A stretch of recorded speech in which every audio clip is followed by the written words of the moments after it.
He's Dan Shaughnessy of the Boston Globe, and he has a new book. It's called Wish It Lasted Forever, Life with Larry Bird's Celtics, now available online wherever books are sold. Really disappointed in you, Dan, with this book, because I wish it could have lasted forever. It's a shorter book. Like, I breezed through it. There were so many great stories, and I kind of went to the end. I go, damn, I needed more out of you, Dan. You let me down.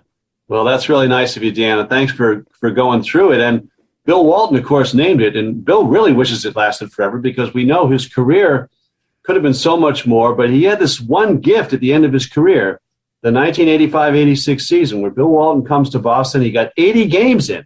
That was it. He played 10 games the next year, and then he retired and, his feet fused and all that stuff. But Bill said, empty the thesaurus when you write this, Dan. He said, this is like, I wish this could have lasted forever. Everything was great. You cannot overstate how great this was. Hey, this is a hop back in the Wayback Machine. It's, you watch the NBA today, and I sometimes long for the 80s. I was there when Larry and Magic came in 79, kind of rescued the league. And then, of course, Michael comes in 84 and leading up the Dream Team. But this jumped out at me, Dan, during the pandemic, when we're seeing the ESPN Classics and 30 for 30 on Celtics Lakers. And here in Boston with no games going on, they're running the 80s Classic Celtics. And it's all we had. And I keep seeing my 30-year-old self sitting at the table back in the day when they allowed the lowly media to sit in those seats that they now sell for $5,000. So we were there, and we had access that is never going to be replicated. We were able to tell the readers and the fans what these guys were like. It was a very fascinating, magnetic team, talented. Bird, McHale, Parrish, DJ, 5 Hall of Famers. They went to the finals 4 straight years. They were fun, and we lived with them. I mean, Dan, hotels, buses, airports, waiting for bags, flying commercial. This was when the reporters went to the COVID bubble in 2020, they had to sign a waiver saying they would not approach anyone if they saw him away from the facility. That's when we did all of our best work. I mean, the moat has gotten so wide here in Boston. We don't know what's going on with Smart and Tatum and Brown because nobody can get near them. In those days, we could tell you they're mad at Fitch. They don't like what the coach is doing right now. They need to change there. Casey Jones, bring him on, that kind of thing. It's nobody's fault. It's evolution, the way things have gone, but that was kind of what motivated the book, and thank you for perusing through it and getting some of those fun stories back in your head. Was it a 30 for 30 or a last dance? Could you see that possibility? I mean, it's a shorter time frame with these guys and not as successful, but I was wondering if there's enough. It feels like with the stories you tell, and there's a little more drama, woven in there, but do you think there's a last dance feel to the Celtics of the 80s? I always do. I mean, again, the personalities were so strong. One thing, because I went from that Celtic team, they were 50-1 at home, Dan, the last year, 50-1 at home. And I went to Major League Baseball, to the Red Sox clubhouse the same year as a beat reporter. And it just struck me how different it was, the climate in there. And I got Bruce Hurst in the book to talk about that because, he almost won the 7th game of the World Series with those 86 Sox. And they were a sour bunch. And he said in general, baseball was a sour bunch because Bruce Hurst knew the Celtics because he was friends with Danny Ainge. They had played Major League Baseball together and against each other. He would come to practice. He knew McHale. He knew Bird. He knew Parrish. And he said, in our clubhouse, we harbor personal feelings and there's insecurities and we compete against each other to get to the big leagues. It's kind of ingrained in the culture. He says those Celtics, they were so secure in their own greatness. There was none of this, who's getting more touches. They had fun. They had fun at practice competing against each other. They knew how great they were. And this all comes out, the kind of trash talking you're talking about with guys whistling. And, Bird, that's Bird walking into the three-point contest, the first one ever, and saying, which one of you guys is going to finish second? That's Bird telling the New York Knicks trainer he's banking three-pointers during a warm-ups before a Knicks game. And the trainer said it was Saunders. He said, you can't do that in a game, Larry. Said, if you give me $5, I will. And then he banked one in at the end of a game and ran down by the bench with his palm out looking for his $5. He was pool hustling during the games. The story about Xavier McDaniel, is that true where Larry, after a timeout, tells X what he's going to do? Yeah, Jackie McMullen tells that one really well, which is, I'm going to do this, I'm going to do this, I'm going to do this. And then he would do all those things. There was a game in Portland. He was doing that. It was near the end. And he said, you better get somebody over here. They were getting ready to inbound. They weren't listening. He pointed, and then he took the ball. He drained a three, and then he pointed again coming off. He said, I told you what you should have done. That was just, of Quinn Buckner told me that there was a game called Knockout, just two guys shooting around in a gym.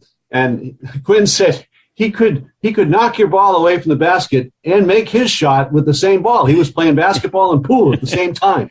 What if social media was around?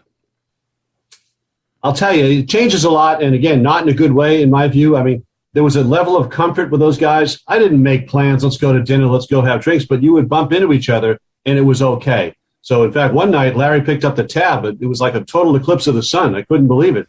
But most of the time, it was just casual. And I think that casualness is lost with social media. And they don't need us anymore. I mean, we're totally nobody wants to talk to us anymore. I understand that. They got, social media. They got TikTok. They got whatever they got. And, connect. They got the Players Journal, connect with their own fans. And we're old guys. But back then, we were all the same age. And the money wasn't as great. We lived together. The moat wasn't there. And there was a little bit of trust. But still, there were times I had to violate that trust when Larry got in his barroom fight, messed up his hand for the playoffs. And he wasn't too happy about that. That's just the job. But that's the tricky part. And I've mentioned on the show, I got too close to Mark McGwire. I got too close to Jason Jones. Yeah. And you still have to cover them. And I made it a point that I was never going to allow myself to get that close. Was there any part of you at that time that you want to be close to him? Gives you access, but can you report on everything you're supposed to report on? You can't do both. And again, you don't need to be talking about how many beers somebody had the night before the game, unless they're in no condition to play, in which case we would talk about it. McHale had a pack of guys who would drive down from the Iron Range. There was no team in Minneapolis, but there was a team in Milwaukee. This Winnebago would park outside the Hyatt, and when the Celtics were going to play the Bucks, Don Nelson wanted to hire a suite for these guys because they would take McHale and Bird and Buckner and those guys out. There was a game where the Bucks, it was a noontime start. Think about that in Milwaukee. And the night before, on a Saturday night, the Minnesota crew from down from the Iron Range got all the Celtics wasted, and they got beat. They got beat badly, and McHale shot a donut. I think he was 0 for 8 or something. And Casey Jones knew enough not to yell. Everybody knew what had happened. Casey put his arm around Kevin and said, "Those guys aren't coming to Chicago, are they? Because we can't have this happen." And when I talked to McHale about it, he said, "Just hearing those names, my liver starts hurting. Just hearing those names of my friends who come down there." Well, didn't the Bulls cheerleaders buy Bird and Roby and those guys beers one night before a playoff game, and the Celtics won, and Larry walked off the floor and said, "Thanks for the beers." With the I cannot attest to that one. And Roby was traded for Dennis Johnson, by the way, which is, you got a Hall of Fame guard for Rick Roby, who played about 10 games after that. But he was traded in part because he was Larry's running mate at night. And it was a dual purpose trade to get Dennis Johnson and to get Roby the hell away from Larry Bird. And it worked on both levels magically for everybody. Were they the Bruise brothers, or what is it? Buckner and Roby and Bird, and I thought they had a nickname for their crew. There were a lot of nicknames. I don't know that one, but they socialized, and there was, they had all been great college players at the same time. Larry was always jealous of Roby because Larry wanted to go to Kentucky when he was in high school, and Joe B. Hall didn't think he could get a shot off in the SEC. Instead, they get Rick Roby, who was even slower, but they won a championship with him. And Larry, anytime we'd be out, and somebody would come over from University of Kentucky and shake Rick Roby's hand, Larry would say, "That's the first time Rick Roby ever shook hands, didn't have a $20 bill in the other hand." We're talking to Dan Shaughnessy. The book is Wish It Lasted Forever, Life with the Larry Bird Celtics. That'll be your reaction after you read it. You'll wish that it lasted longer. Available online wherever books are sold. I didn't understand, or I wasn't aware of the kind of the undercurrent there with Cornbread Maxwell and him and Kevin McHale, that Kevin takes his role and, Cornbread Maxwell, almost to the detriment of the team, just wasn't the same player, didn't care as much as he did when he was starting. The curve on Max, I mean, he was the man when the Celtics were bad before Bird and McHale and Parrish, all those guys got there. When Havlicek was finishing up and they got bad in the late 70s, Max was the guy. He had been a Final Four player in North Carolina, Charlotte. He comes to Boston. He's the man. All of a sudden, these guys start coming in, and his touches went down, and his shots went down every year he was in the NBA. I mean, every year Bird comes in, then McHale comes in. Maxwell, Bill Fitch takes him aside and says, who do you think is going to be guard the scoring forward of the other team now? That's going to be you, Cedric.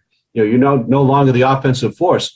And he got his job done. Incredibly, he was clutch. He's the MVP of the finals in 81 before, when Bird's his second year in the league. And the MVP is Maxwell. And then in 84, Maxwell scored 24 points in Game 7 against the Lakers. It was his high game of the season, was Game 7 of the finals. He never got 24 all year. But that game, he said, hop on my back, boys, we'll bring it on home. He outplayed James Worthy. He got inside their heads. He was the guy. Unfortunately, he hurt his knee after that, and that's where the transition comes in, where he can't play anymore. McHale goes from six-man and starts playing. McHale gets 56 in one game against the Pistons, and Max goes, I don't think I'm going to be starting anymore. And that was it. And there was questions about how hard he rehabbed. There was a little bit of hard feelings about that. But, I mean, hey, Maxwell, his numbers up in the rafters. And he's one of the great voices in this book because he just tells you the truth about everything. If Bird had stayed healthy, finish that.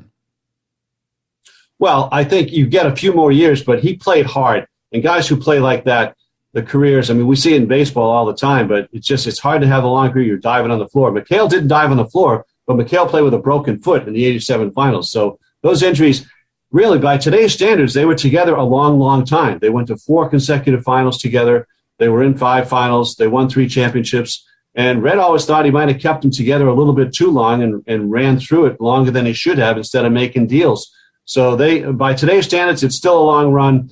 Larry's from 79 to 92. That's still a pretty good run. But again, it's not LeBron James doing what he does now. Yeah, but, and then you had Lenny Bias dying, Reggie Lewis. Like they Red had it, so the transition was going to be pretty smooth, where the whole, the youth movement coming in was going to be able to handle any athletes they were going to face with the Lakers or Pistons or Bulls. Yeah, Red knew his team was getting old when they won the championship in 86, and they went 50-1 at home. No one's going to do that again. So he also ends up getting the best player in the country because he had traded Gerald Henderson, a starting guard, 2 years earlier, thinking Seattle was going to go bad. The lottery came in. They got number 2. They got Len Bias. It was all teed up. Len Bias, Red used to have counselors at his summer camp. Bias had been a counselor for a couple of years, so they knew exactly what they were getting because Bias had basically been working out for him for 2 summers. And, Rick Carlisle had played with him in the ACC. Everybody knew what they were getting with that guy. And then, he drops dead the day after the draft, cocaine intoxication. And the Celtics never recovered from that. They didn't win again until 2008 when Danny Ainge was the GM. So it broke down. McHale had to play with a broken foot. Too many minutes for Parrish Bird. Walton's all done. And it started to crumble in the late 80s. When I was working at CNN in New York in the mid-'80s, and I would get to come up for the NBA Finals, and I'd get there, and if it was that Sunday and the game was played later on, and I'd go in there when Larry was shooting, I'd just sneak into the building, and it was cathartic. I loved hearing the dribble, and I loved hearing the net. And he never knew I was in there, but I went in there a couple of times, and I was worried that he was going to see me. And then, he would stop or whatever it might be. But no one's in there. Just somebody rebounding for him. And you just dribble, whoosh, dribble, whoosh. And it was wonderful. It really was. Yeah. That was a routine at the Garden. About 4:30 in the afternoon. I was an early guy. I'd set up early. The Garden would be dark, be a little bit of light by that court. The equipment guy was Joe Catato. Larry would come out. He brought him to Indiana when he went there and loved this guy, the equipment guy. And Larry do the perimeter, and I'd be setting up in my Stone Age computer porta bubble on the sideline right next to the bench when they used to let us sit in those seats. The lowly writers had those seats next to the bench. And Larry, he liked to break chops. He'd come over, and if he missed a shot during that thing, he'd say that the Bull Gang set up the rims, something wrong with the rim. Otherwise that would have gone in. And he'd come over and he'd say, "What are you working on, Scoop?" And I'd say, "Well, I'm doing an early edition newspaper story about your free throw streak." He was coming up on Calvin Murphy's 88 consecutive free throws. I'm like, "So don't miss one in the first half because this paper's going to go up to Maine. It's going to look stupid if they open it up tomorrow morning and you miss when I'm writing about the streak. This is how it works." Sure enough, first half, he goes to the line for 2, and the foul line is lined up right where we're sitting if he looks over. He makes the first one. He looks over and winks at me between free throws, and then, of course, makes the second one, so all was good. But he was always thinking about these things. It's like paying off a bet in the middle of a game. He was doing 2 things at once. I sat down with him when his career was over, and I went up to Boston, and Brad Lohaus said, hey, if you want to get on Larry's good side, bring him up a cooler and a six-pack of beer. And so I stopped and got a cooler that was like $3, and I got a 6-pack, and I said, here.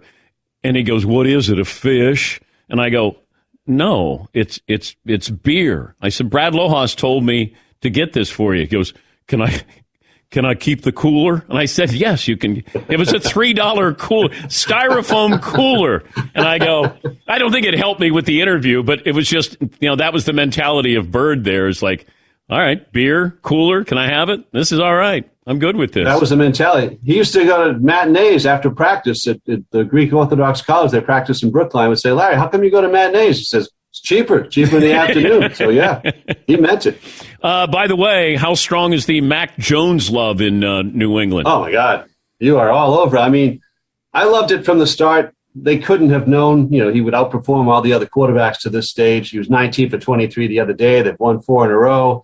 They got the Titans game. They got the Atlanta this Thursday, and then the Titans are coming in here. That game, I don't know if that's going to get flexed to the prime time or not, but it's a big deal. Now this feels really good, Dan, because it's different and it wasn't expected. It's ahead of schedule. And rookie quarterback, we all know Bill hates him, and he's made a feast off him over the last 20 years. So he's got one of his own now, and they're managing it. It's really fascinating to watch it evolve. Congrats on the book. And I meant when I said I wish the book was longer. It was that good, telling stories and, taking a trip down memory lane. Thank you, Dan. Thank you, Dan. Take care. Dan Shaughnessy. The book is Wish It Lasted Forever, Life with the Larry Bird Celtics, available online wherever books are sold. Yeah, it's one of those, it's just, you breeze through it. You'll read it in an afternoon. I get 250 pages, maybe a little less than that, but if you love that time, the NBA at that point, and Bird, the Celtics, and, Shaughnessy has so much detail there that, they're, taking notes and so many stories, and he really, he puts you in the moment there. So it's really, really well done. A lot of fun.